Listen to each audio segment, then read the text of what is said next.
Cars moved fast on the road and people rushed by.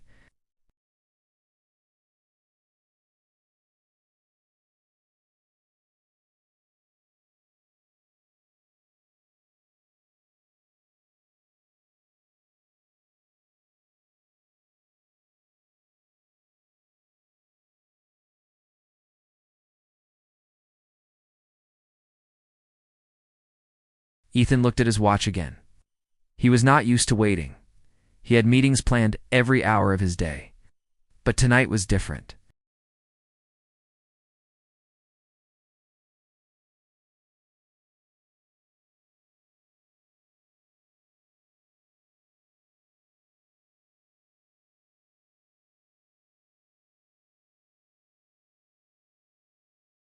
At another end of the city, a young woman named Leela Monroe hurried down the street.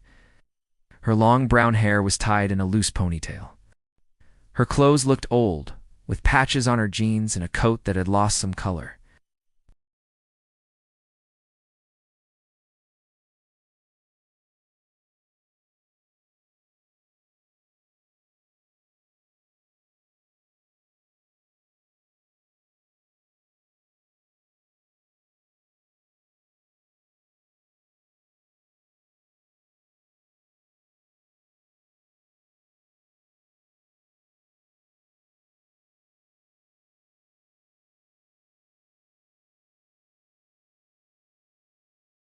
Leela could feel the heat rising in her face.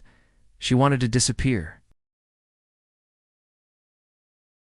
She stood near the door, frowning a little, and brushing her hair from her eyes. He knew right away that this must be her. For a moment he almost smiled.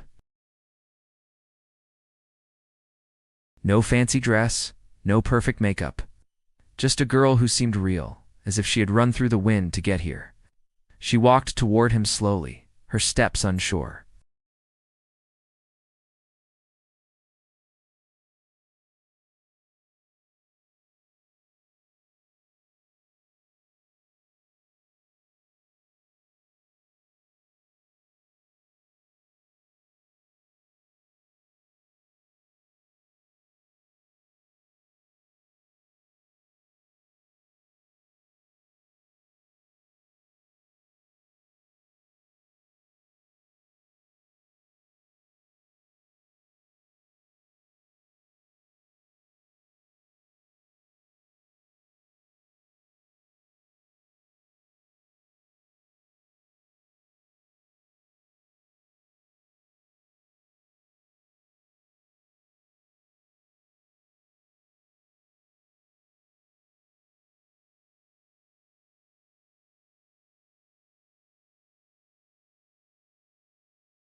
That caught his attention.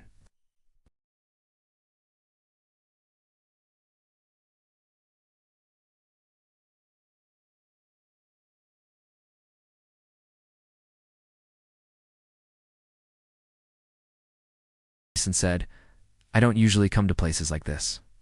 "It feels too fancy," Ethan answered. "I come here often, but only because I have meetings. Tonight is different. I'm glad I get to talk without business all around me." As they talked more, the tension started to fade.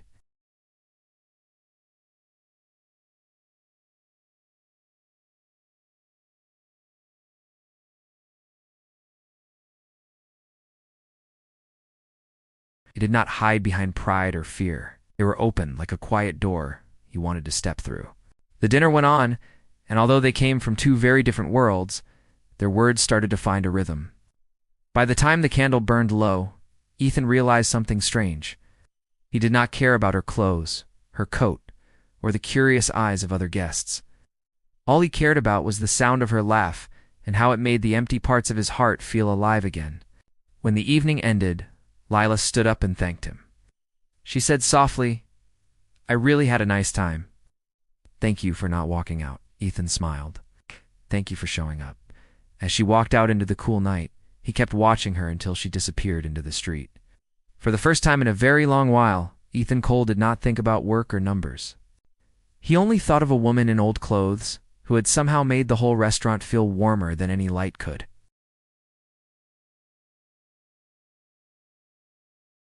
He tried to focus on his papers and the string of numbers on his computer screen, but his mind kept drifting away.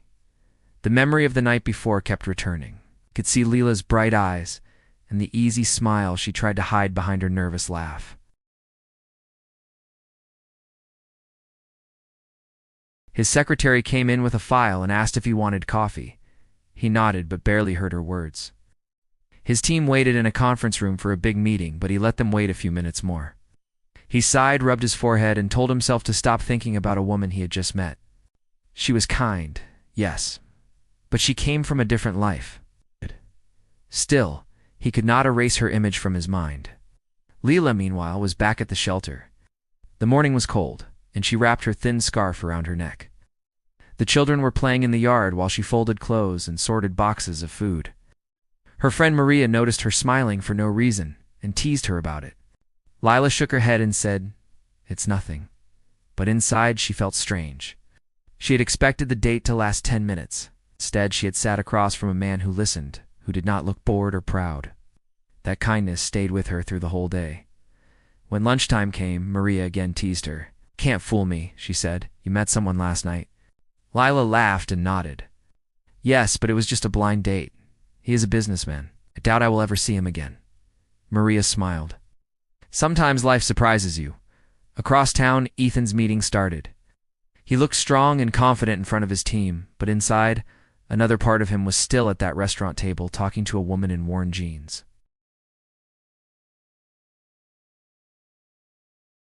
His assistant asked if something was wrong, and he said he just needed to clear his head. The sound of the city filled his ears as he crossed through streets full of people. For some reason, he stopped near the area where the shelter was located. He saw a group of children laughing in the yard and a woman kneeling beside them, helping one fix a broken toy truck. He stayed on the other side of the fence for a moment. That quiet scene touched him. He sensed she was happy here, helping others without caring about fame or profit. Lila did not see him. After a minute, Ethan turned and left. He felt both humbled and peaceful.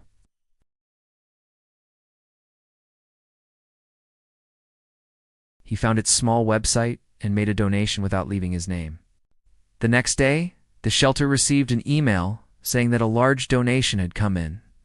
Lila and Maria looked at the notice in surprise. They tried to find out who had sent it, but the name was hidden. Lila had a feeling she knew who it might be. She smiled quietly, but told no one her guess. By the weekend, Ethan debated whether to call her. He did not want to appear pushy. Finally, he decided to send a simple message. "I had a nice time talking with you the other night. Would you like to meet for coffee this week?" He reread it twice before pressing send.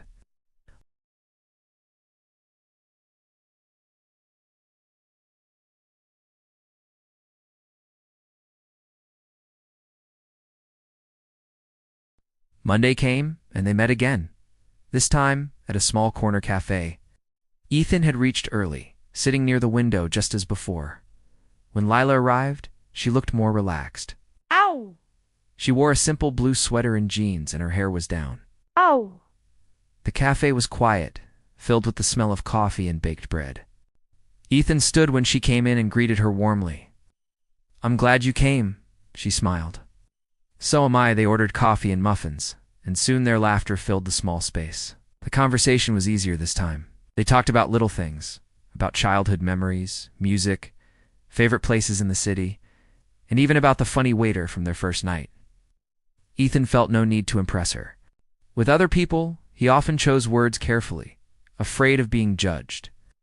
But with Lila, he found himself talking about real things, about how lonely success could be, how his life had become a routine of meetings and dinners that had no meaning.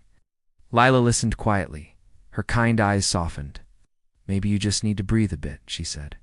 He nodded and smiled.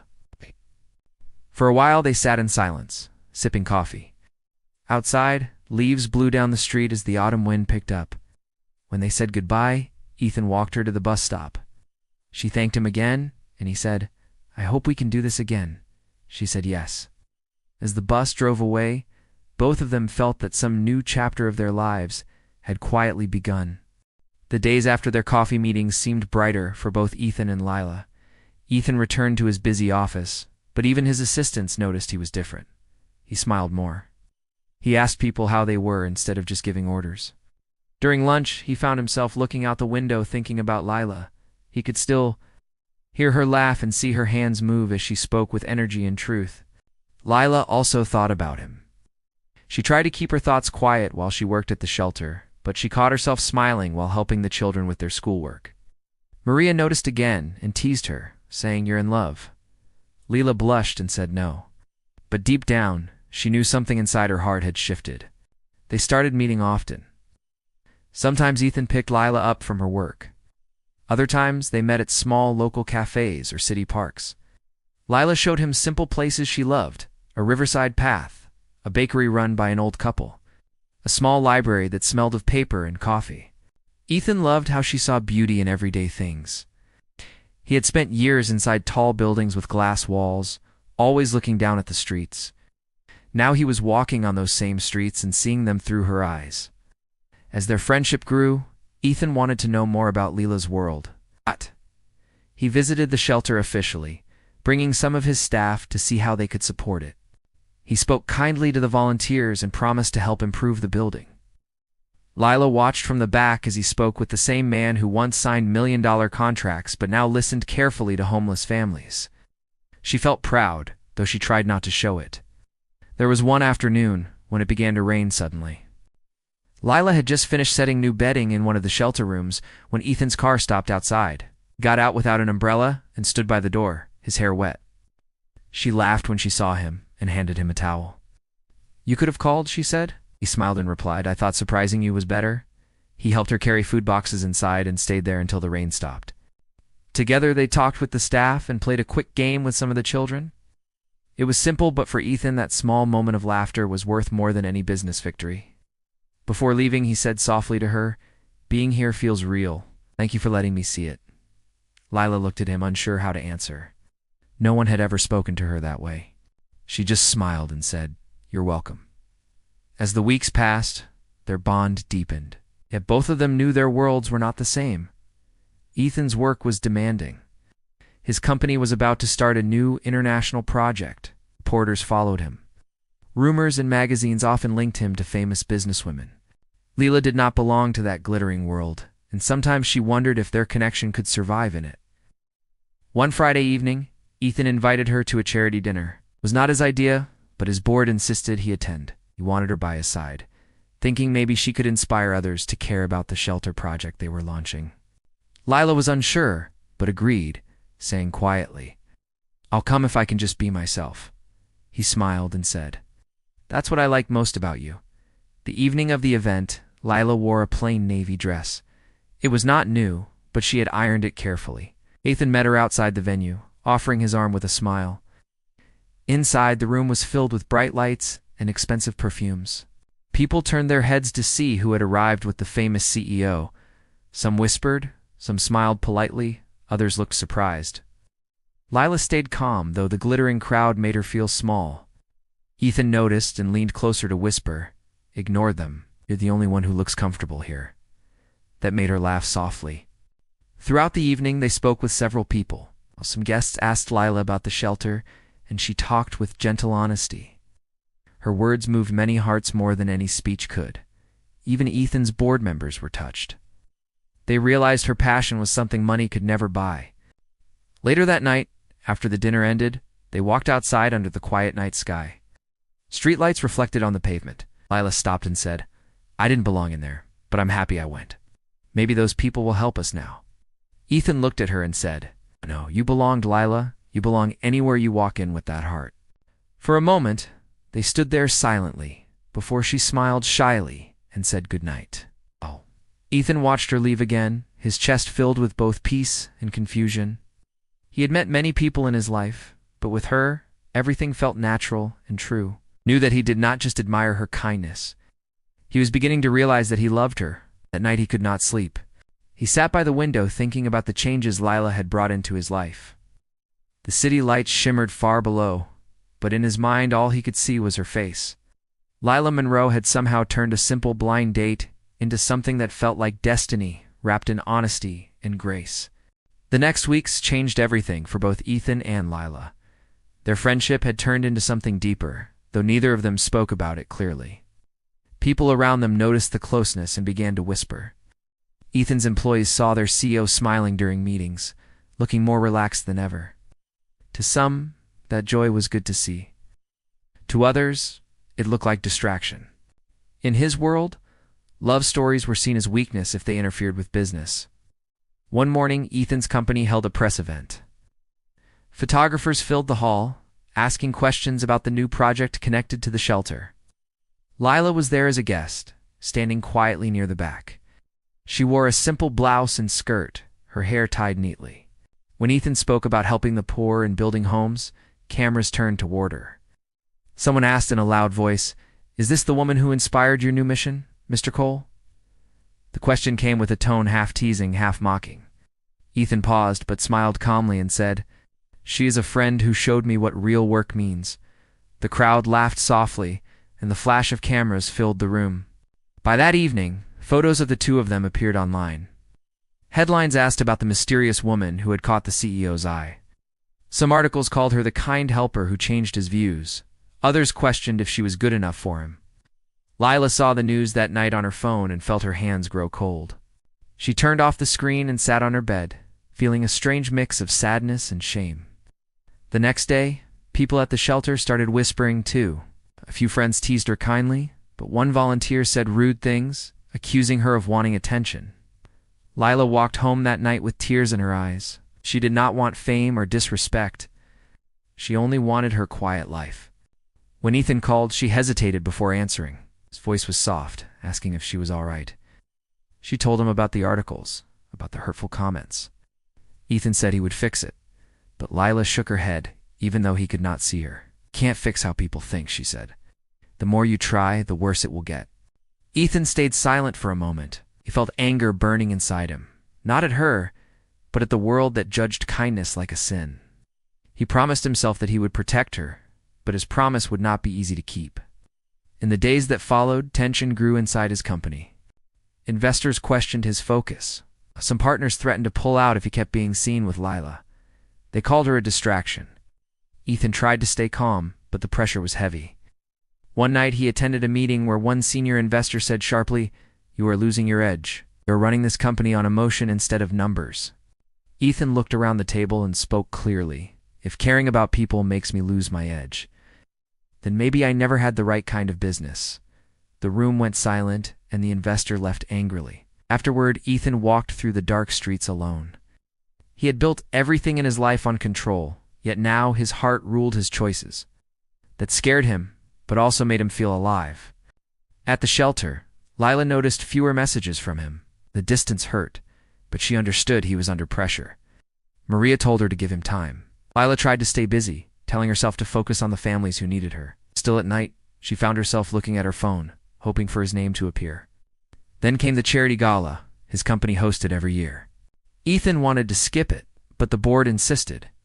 He knew the event would draw reporters again, but he also knew that avoiding it would show weakness. He invited Lila gently, saying, "I'd like you there. You belong in this story." She hesitated, but finally agreed, hoping it might bring peace.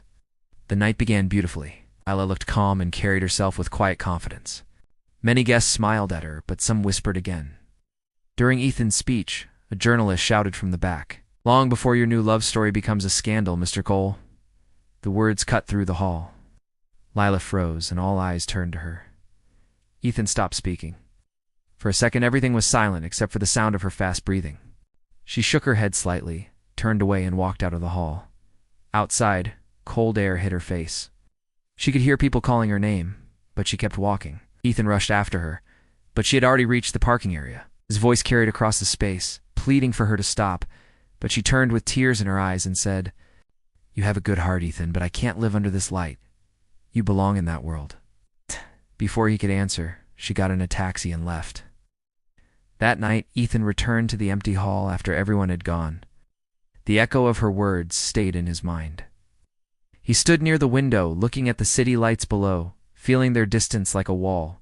For the first time in years, success felt meaningless. He had money and fame, but had lost the only person who saw him simply as a man, not a name. In the quiet of that moment, Ethan made a decision. He would not run from what he felt. If love asked for courage, then he was ready to fight for it. He turned away from the window, ready to face a world that measured worth by appearance, determined to show them that a pure heart could shine louder than wealth or power ever could. Days passed slowly after the night of the gala. Leela went back to her work at the shelter, trying to bury herself under duties and routines.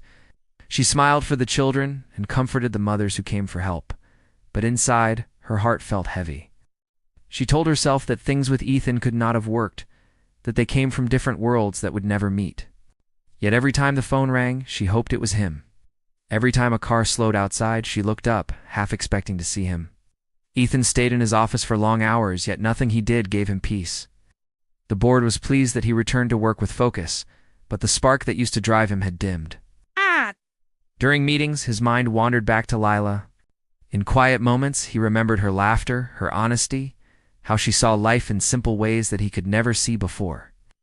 One morning he stood by the window of his tall office and realized that all the things he once thought mattered had lost meaning. He had money, success, and fame, yet felt poorer than ever. That evening, after everyone left the building, he sat alone, staring at the city lights below. He thought about her words from that night. "You belong in that world. I don't." He knew she was wrong. He no longer wanted that world if she was not part of it. He wanted a life that was real and honest, not made of rules and appearances. He made a decision then. He would find her and tell her everything, no matter how hard it was. The next day he canceled his meetings and told his assistant to delay all appointments. He drove himself through the streets until he reached the small shelter. Rain had started to fall. The building looked old but warm, with children's voices echoing faintly from inside. He stepped out of the car without an umbrella. The rain soaked his hair and suit as he walked to the door.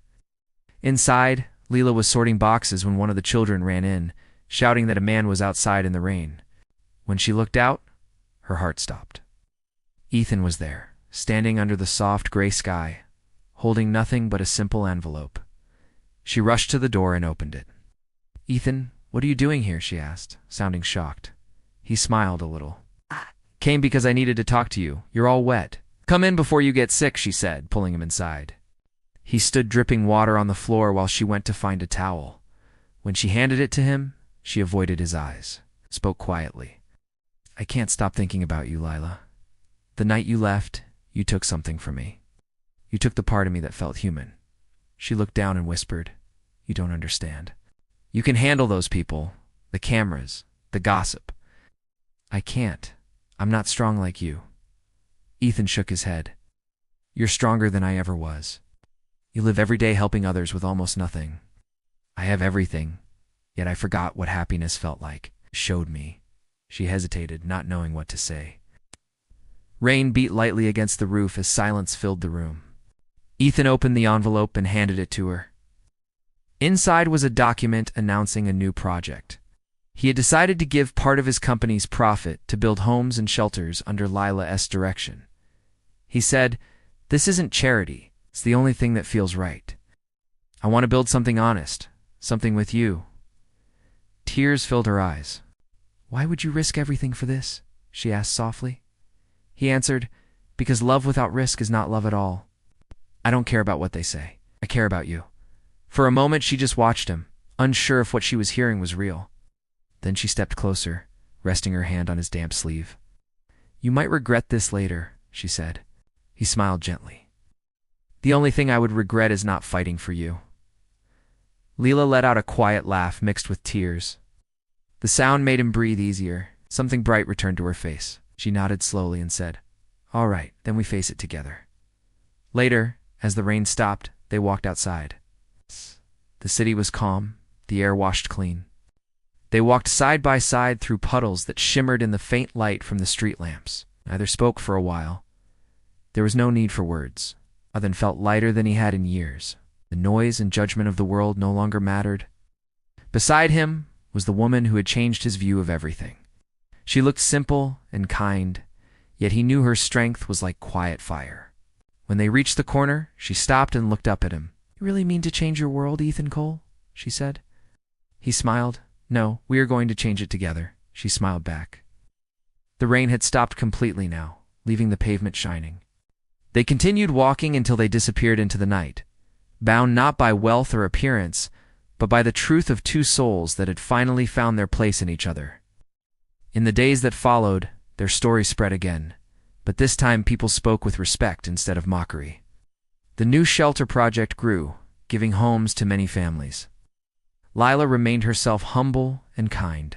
Ethan worked beside her, no longer the distant CEO, but a man who had found meaning in love and compassion. Together they built something that money alone could never make, and this time neither of them walked away.